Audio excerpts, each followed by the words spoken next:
Hello, everybody, and welcome to a edition of Wrestlenomics video. And I wanted to talk about, because the AEW Dynamite number has come out this early evening, and the tweet immediately got a lot of numbers, so I figured there's disproportionate interest in ratings today, so I might as well try this today.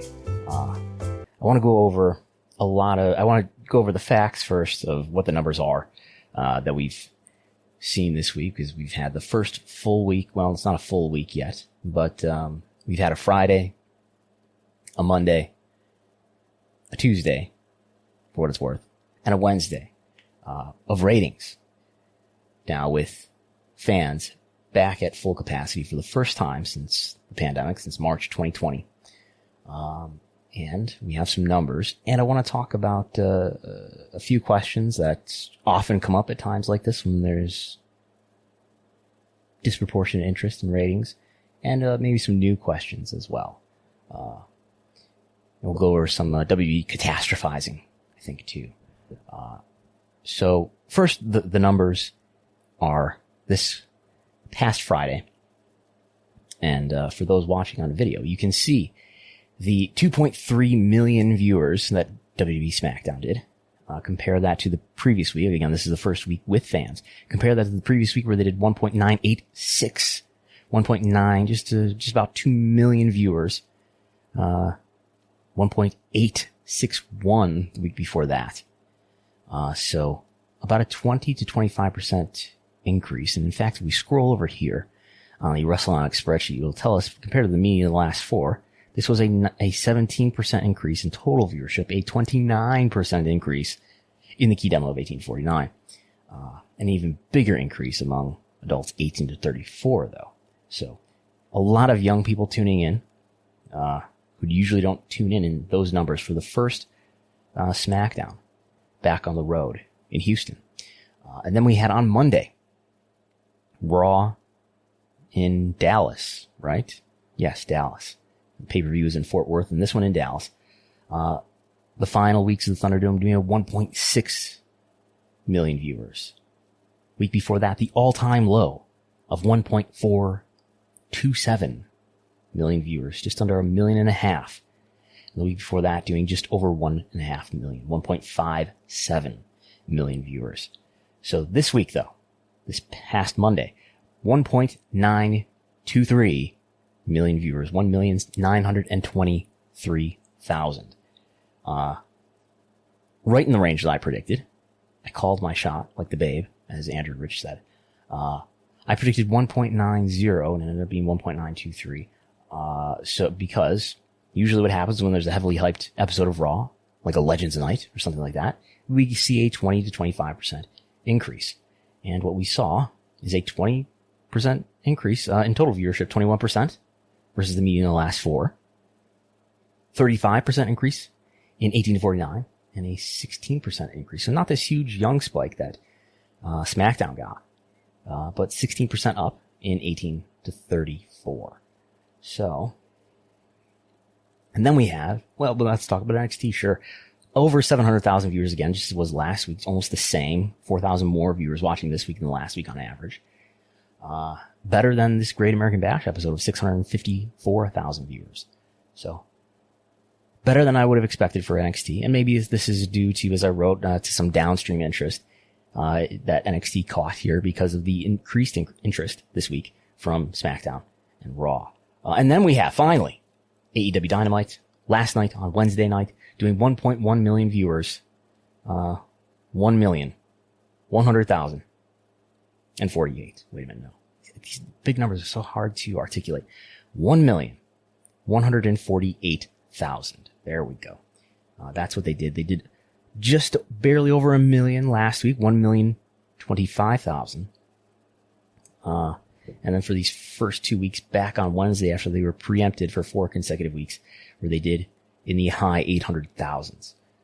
So, no NBA competition to go against. There was an NBA final game that the second half of NXT this week. But last week, AEW was going against the second half of AEW was going against the NBA final game between the Suns and the Bucks. That is now over with. That series is over with. I heard the Milwaukee Bucks have won. So no NBA competition here. I think there was an NHL draft someone mentioned to me. Not sure how that did in terms of viewership. I have seen the broadcast prelims. Nothing blow away there. Everything, I think, well under 4 million viewers on broadcast. So nothing huge. We've got the Olympics coming up, though. That'll be a convenient excuse if you need one for a bad rating coming up. But anyway, those are the numbers. We've got a good number for AEW Dynamite. We've got much higher than usual, let's say, good numbers for Raw and for Smackdown, and I think a good number for NXT, relative to what my expectations would have been. Raw and Smackdown very much in line with what my expectations would be for this first hyped up episode, back on the road. Dynamite has been back on the road, since July 7th, I think. But of course they've been in front of full capacity crowds for about a month before that in Jacksonville. So there's two things that I want to discuss today, for starters. And so for us here at Wrestlenomics, we of course are interested in the business of professional wrestling. And, I'm interested in the popularity of wrestling too. So I think there's really two issues that I'm dealing with here. And I think wrestling fans are especially interested in the popularity of any given product or in, WWE. But also we're discussing often, and investors are really interested in, the media values of WWE.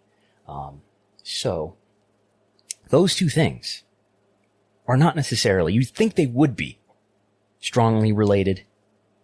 They are not necessarily as strongly related as you might think. Some questions and discussions that I've had with people this week, include, we were talking about things like, what would it take for Fox, which seems like the more likely between Fox and NBC Universal, to take some sort of action against a WWE show that's not doing well? Would they cancel Smackdown? And I think a thing that you gotta understand is that that Smackdown is getting $205 million per year on an average annual basis over the course of the current 5-year deal that WWE is getting paid under from Fox. So that comes out to I think like $4 million. If we could bust out the calculator here, I think that comes out to about $4 million per episode. So we take 205 and divide it by 52. I thought I was putting it on the screen, but I'm not. But $4 million, it's $3.9 million on average per 52 weeks. So that's relatively cheap for a TV show. It very much depends, of course, on what kind of TV show you're producing. Reality TV is probably cheaper. A really good drama scripted show is probably more expensive. But $4 million per episode is not that bad for a TV show. And consider if you did put a scripted, let's say Fox, for whatever reason, decided that it's time to get rid of Smackdown, or to put it on FS1 or whatever. The question has got to be for Fox is, what are they going to replace it with? That's going to be of equal or better value. If a scripted show is going to cost, let's say, the same or slightly less, you're still going to only get out of a scripted show or even a reality show 21 weeks of first run programming usually. That's about how many new episodes a scripted show does. And by the way, you're probably going to have to put 2 scripted shows in there because SmackDown is 2 hours. So most series in general are a half an hour or 1 hour. So you're going to have to find 2 of those, at least, to replace SmackDown on Friday night at 8. And it's going to be maybe more expensive, less first run programming, probably not live unless you find some other sport to put in there. Sports and live content, first run content, are often tied to covenants that networks like Fox, yes, even Fox, even though it's over the air, you can pick it up with your antenna. I have one on the wall right here.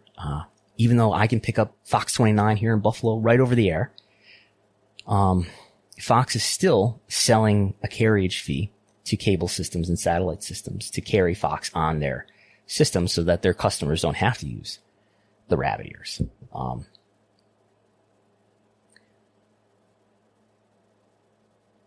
So So Fox is going to have to pay a lot of money to replace SmackDown. Is it going to do the same or better viewership than SmackDown is doing? Now, SmackDown, in terms of its rank, is not doing that bad at all. Raw, and we can see it right here. Raw this past week, yes, ranked number 1 on cable on Monday. Week before that. And its all-time low on July 5th, when it was only viewed by 1.472 million viewers, was still ranked number 1 on cable on Monday, on that day. So, the key here is that, so I believe, for a number of reasons that I lay out often, including, I believe WWE popularity is on the decline. Because, first of all, to talk about ratings, let's talk about ratings. Ratings are on the decline the last 2 years, worse, for Raw at least, worse than the trends of television overall. We see that in terms of the top 50 non-news cable programs that I'm able to scrape out of Showbuzz Daily in the Showbuzz Daily days. WWE itself, in its KPIs and its key performance indicators that it posts every quarter, you can see that demonstrated where WWE shows the decline in ratings year over year compared to the decline in ratings in the top 25. I think it's cable programs. So ratings are down, at least in the last couple of years, at a rate that's worse than the trends of TV overall.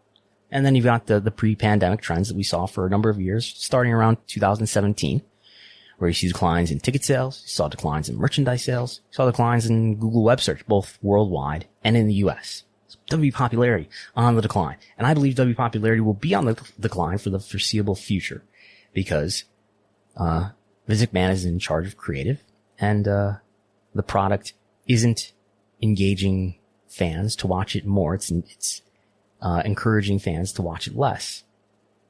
So I think for the foreseeable future, WWE popularity is going to continue to decline. But Raw and SmackDown continue to be, nonetheless, among the most watched programs on television. When we stop seeing things like Raw ranking number 1, when we start to see it rank more regularly at number 5 or below, then I think WWE's media values are in question. When SmackDown, and this is in 18 to 49, these rankings too, by the way. When SmackDown, usually on Friday on broadcast, either SmackDown is number 1 or Shark Tank is number 1. If something else is, there's some sort of special programming, on Friday, maybe that's number 1. But, SmackDown or Shark Tank, the most viewed program in 1849 on Friday. When SmackDown starts to become, the 4th most viewed show on a regular basis, then I would start to get worried about those media values. And we're starting to see AEW in 1849 become the most highly ranked show on some weeks. It's only been a few so far.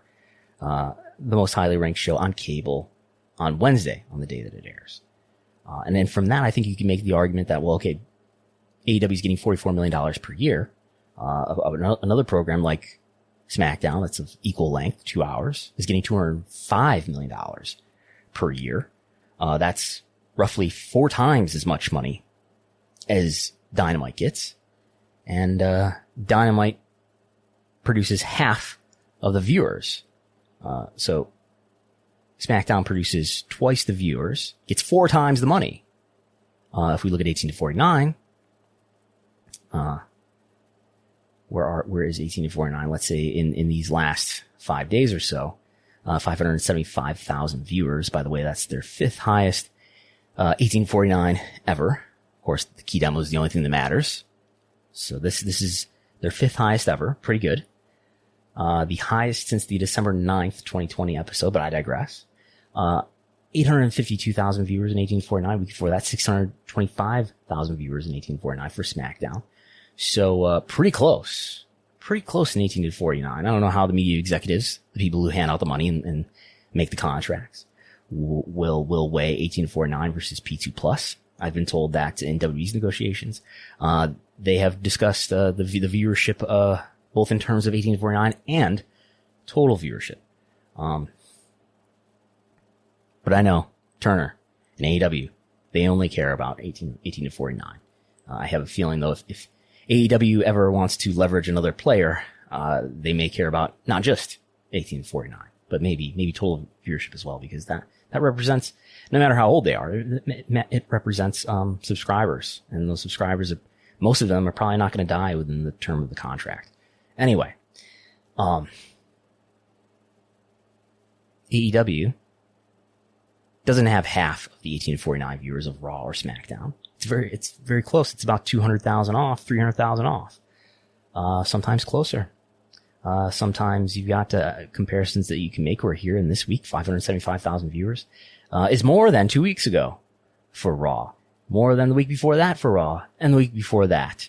The week before that, though, 630,000 was higher than this week, 575,000. But, the point is, AEW is getting a quarter of the rights fee.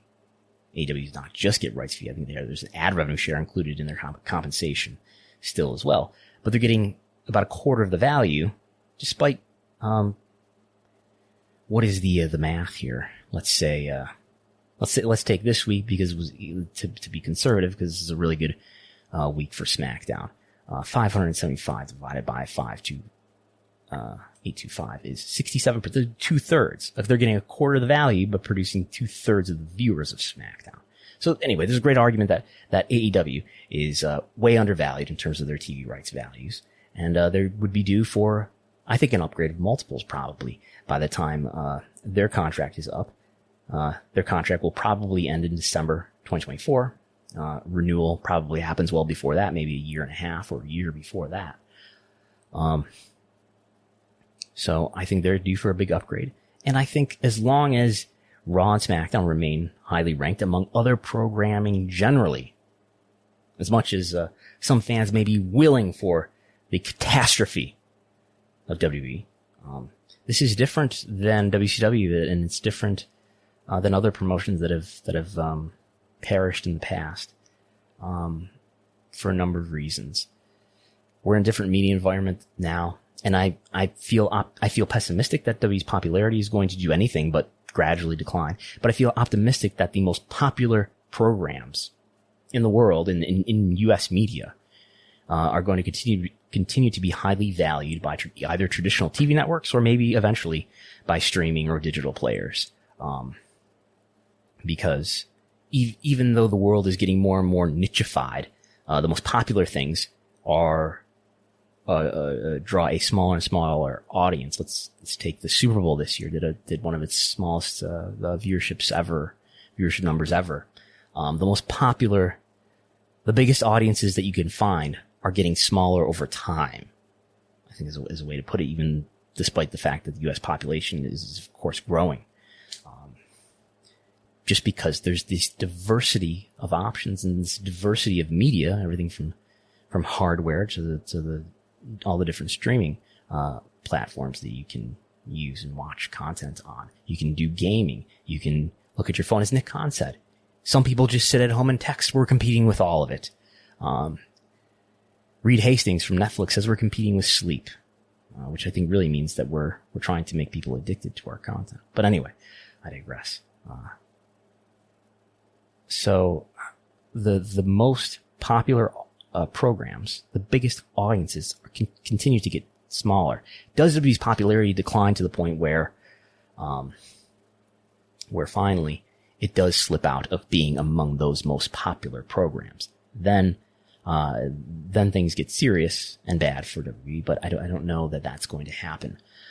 We might even be approaching a day in the next year or 2, 3 months, if you're a big AEW proponent, when AEW surpasses, it would be Raw first, maybe not SmackDown, but eventually surpasses Raw and or SmackDown in 18 to 49 viewership, and total viewership will be a lot harder because of the massive P50 plus audience that WWE has. But let's imagine that AEW surpasses Raw and SmackDown in total viewership and the 18 to 49 demo. What does that mean for WWE? Does that mean that WWE is going to go out of business and that its media values are going to fall apart? I don't know. I tend to think not, if if WWE is, Raw and SmackDown are still among the most popular programs on TV.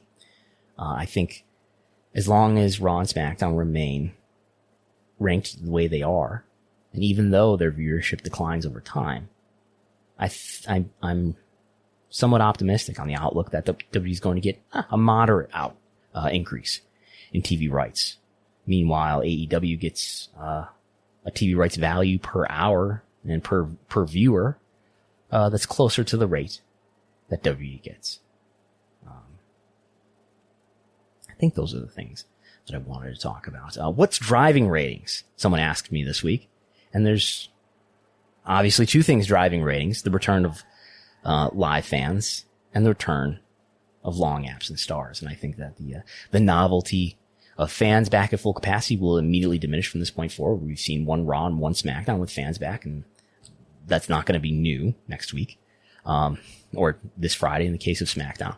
And it's not clear how many stars that WWE has in supply. We've seen Cena and Goldberg make returns. Becky Lynch's return seems imminent. Maybe there's a Brock Lesnar return. Ronda Rousey seems less likely, but maybe there's a Ronda Rousey return. And there'll be positive effects from the returns of these stars. And I think there'll be decent ratings. There'll be good ratings, through July 29th, which is when WWE does its next earnings report. WWE will be able to spin a happy story, a good narrative on July 29 on the earnings call that I'll listen to, and I'm sure we'll be covering extensively here on Wrestlenomics.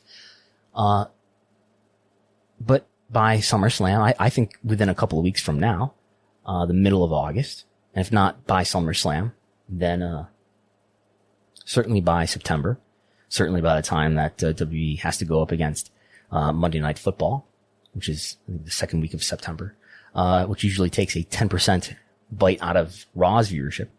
And WWE will be back to doing, if we scroll back up here, we'll be back to doing the 1.7 million kind of numbers for Raw, 1.6 million for Raw, 1.9 million for SmackDown, 2 million even for SmackDown. I think they'll be back in that range, in the middle of August, if not by the middle of September, and, perhaps even lower for Raw going against Monday Night Football.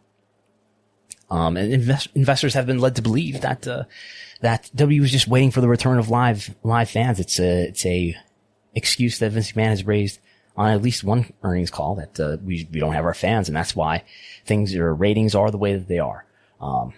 But you cannot talk about, the Emperor's Clothes though, which is the problem, is that it's the creative that, leaves WWE highly challenged at creating new stars, and therefore full-time stars that are not just going to return and then go on sabbatical for 6 or 8 months or a year or 2 years and then come back again. But because of Vince McMahon's creative, which I think comes down to at least 3 core issues, which are his inability to plan and execute long-term stories that engage people, the pervasive inauthenticity in his creative philosophies and in their production techniques. And he misevaluates and miscasts talent for a modern audience. Generally those 3 things that cause WWE to not be able to cultivate stars and stories that make people care and tune in or engage or spend either more time or money in greater numbers. So yeah, I think Raw and SmackDown for at least the next 6 to 12 months and possibly beyond will remain highly watched. And I'm optimistic that, WWE will still remain highly ranked, and, especially if WWE can get a digital player, a FANG like Amazon seriously interested in, say, SmackDown. WWE could end up doing very well with their media rights values.